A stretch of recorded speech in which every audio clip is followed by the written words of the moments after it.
Okay, so those of you in California, uh, this is specifically for you on funding that you can use for your school counseling program. Uh, Most of you may know we put this out regularly every year. We put out an annual budget um, uh, document that helps share what new resources are available to you. This is a link to the blog that's on our website that gives you resources of all the different funding streams you can use to support your school counseling. But there are two new ones this year that I wanted to share that are specific, that are new that you may not even know about. So before I get started sharing that, I want to share just how the budget works because most of you were probably involved at some point between January and June developing your district budget. It gets approved in June and it's based upon the governor's proposal. But things happen after June, the final budget's finally released, and additional monies sometimes become available. And so every district is required to do a 45-day revise. That just occurred at your August board meeting. You probably didn't even know it happened. And you probably didn't even know that you got additional monies because the monies I'm going to share weren't in the budget that your district approved. So they have to then inform the district, the board about this new monies. So there's some other things that come up that might be of interest, like unaudited actuals, which will share what was spent last year, because you budget for a program, but you don't always spend all the money. So if you want to know how much what was unspent in certain categories, you can look at your unaudited actuals. And then you have these other check-ins called first interims and second interims. And all of these are budget 100-page documents, but there's codes to them using SACS, the standardized account code structure. And if you want to know more about that, I'm not going to spend too much time on it, but I gave you some resources here on what the master's list of resources are. So every single categorical, every single grant, every single area that you receive revenue has a specific budget resource code. And that's how you can query it and find out about how much your district has and how much it's used. So here's the big one. When the governor came out with the budget, he talked about a supplemental program called Student Support Professional Development Block Grant. When it came out, we didn't know anything about it other than it was completely discretionary. The money was released in August, and your schools have been allocated these funds, but it's $1.7 billion. So it equates to about $315 per ADA based on your P2 attendance. So you can find out how much your district actually received by looking at the links below. The first one will give you the website for CDE, and the second one will give you FAQs, the frequently asked questions and funding information. And within these links, you can find the actual Excel spreadsheet that downloads everybody's allocation by county. All 1,047 districts will be listed in this giant spreadsheet. And so you can find out exactly how much your district received by using these links. There's another program called Learning Recovery Emergency Block Grant. This came out a while ago in 21-22, but they reenacted it in this 25-26 budget, and they gave an additional $114 per student.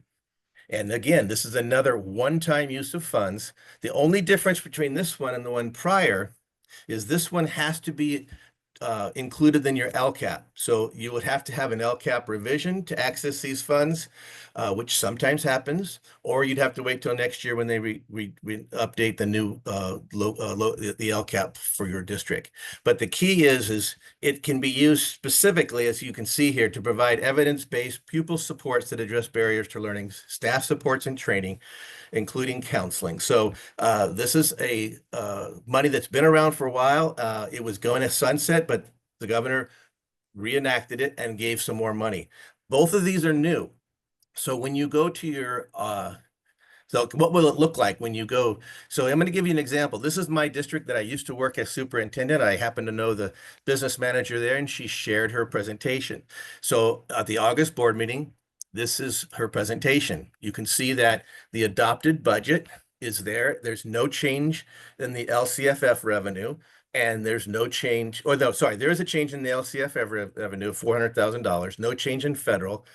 a big change of $1 million in other state revenue, but no change in local revenue. So it was a total of $1.5 million of new money that came to the district that now, and this district has 3,000 students in K-8. So you can see that if you have a district of 30,000, just add another zero to that number at the bottom. So when you see this, your district should have this available in their board packet. You can see how much your district got. And so how you do that, or this is an explanation. So when you see the differences on the side, the 419 and such, it's broken down here. So the governor gave additional monies for TK because now all 4-year-olds are going to school. You need to have a ratio of 1 to 10. So with additional aides are needed in those classrooms. So there was an add-on to the budget, basically because AXA complained that we don't have enough funding in our schools to actually do TK. So the governor responded with more money. These other ones are this Learning Recovery Emergency Block Grant was this extra 5% that was given. So for our district, that amounted to 4.5 million that was being able to use through 27, 28, but it was an increase of $218,000. That increase needs a plan, and you want to be part of that plan. You want to be advocating to be part of that plan because those monies could go to support your counselors and your student support programs. The last one is the student support professional development. And you can see that this school district that I was in before of 3,000 kids generated over $900,000. So our attendance, the attendance at the school district was 2,900 at P2. So that's the amount that they received is at $918,000 and $612. So this is a big chunk of money, and it's good for 4 years. So if you want to know how to find this information at your district, here is the instructions. I'm going to leave this here and I'm going to jump off and show you I'll just walk you through it. You go to the home page of the district and you, hang on, I got to move our faces over to the other side. So over here, you'll see Board of Education. You click on Board Agenda.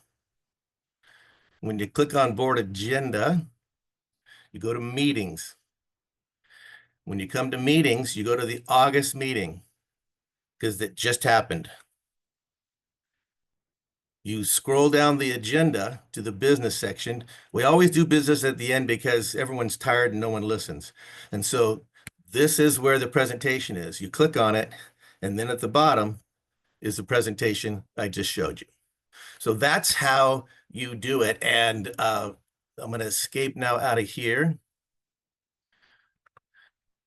I go back to where I was. So this is the instructions. Those links go to my old former district, but you'll follow a similar process on your district website. These are public records, and there is, this is available to you. So the other thing I did, if I scroll back up, I added the resource codes at the top. So the LREBC, which they love long names, is 7435, and the Student Support Professional Block Grant is 6019. These are the codes that are referenced in the budget. So you won't see these in the budget until the first interim, because remember, these monies came in after your budget was adopted. So they're floating in your district revenue, but there's no plan for them yet. The plan for these funds, this professional development funds, should be prepared by the first interim because they have to be allocated either to schools or to a purpose. You can't just have funds with no allocation. So they have to be allocated. So the next few months, your district leadership is going to be talking about this, and you want to be part of that conversation.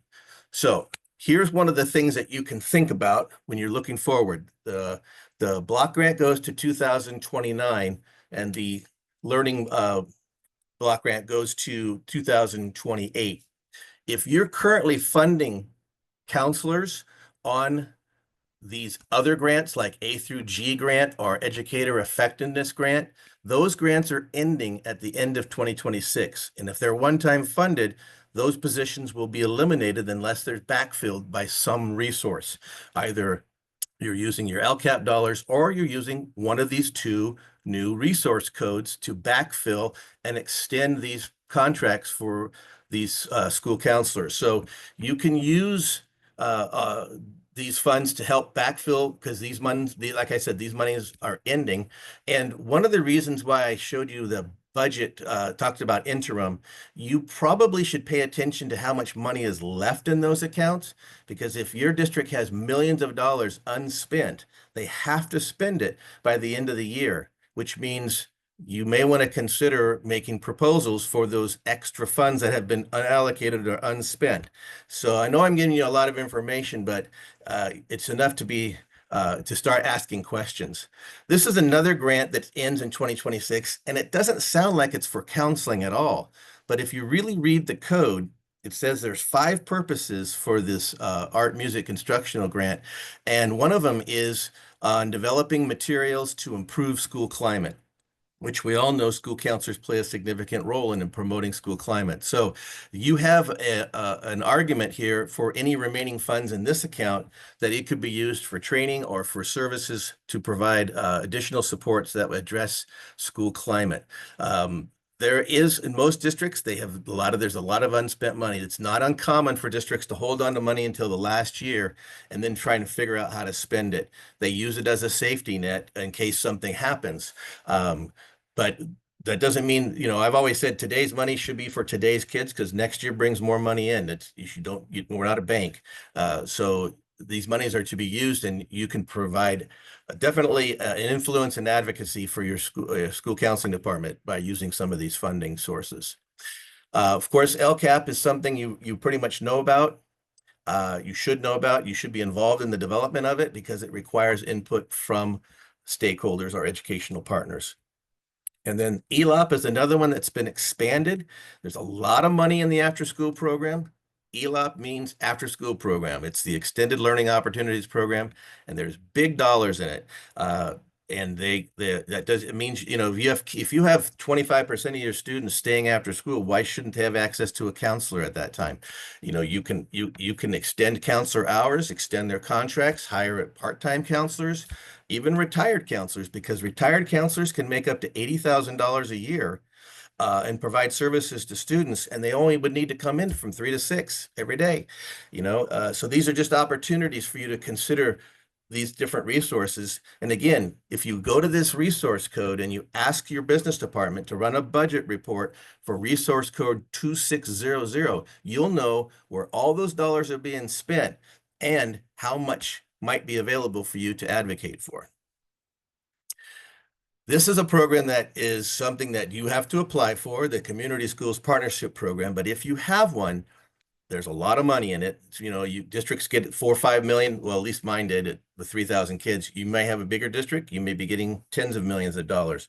But this, again, is to provide services, community services within the school. And so it's partnering with outside mental health agencies, as well as health agencies, such as having a nurse come to your school, having a mobile medical clinic, etc. There's a lot of great things that can happen with this grant. It's not specifically for school counseling. It doesn't mean that counselors can't participate in it, but it can support a lot of other supplemental services for your school.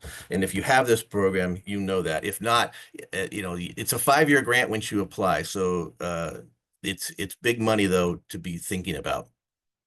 There are federal funds available too that can be used for school counseling, but we all know the federal funds are a bit in question. Title I is going to be pretty much guaranteed moving forward, but Title IV, I'm not so sure about it. It looks like that might be get eliminated. I know that Title II and Title III have already been eliminated. So Title I so far is going to maintain, but I don't think this would be I would not guarantee this is continuing in the funding at the same level moving forward.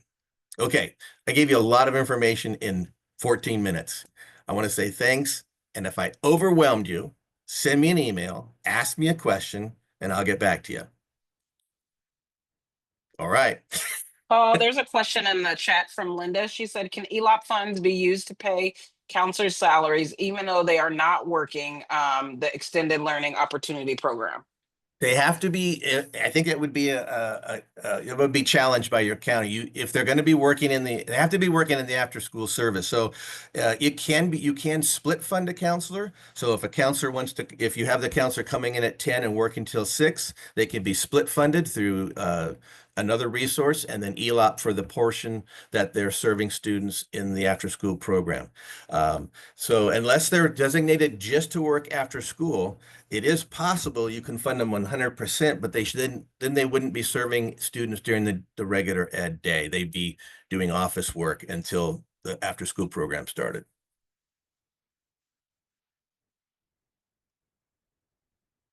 Any other questions? Feel free to unmute. So I know some of you may need to jump off to the other meeting.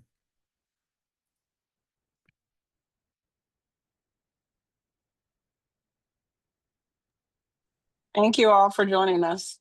All right, thanks. Let me know. Send me an email if you have any questions. Have a great day.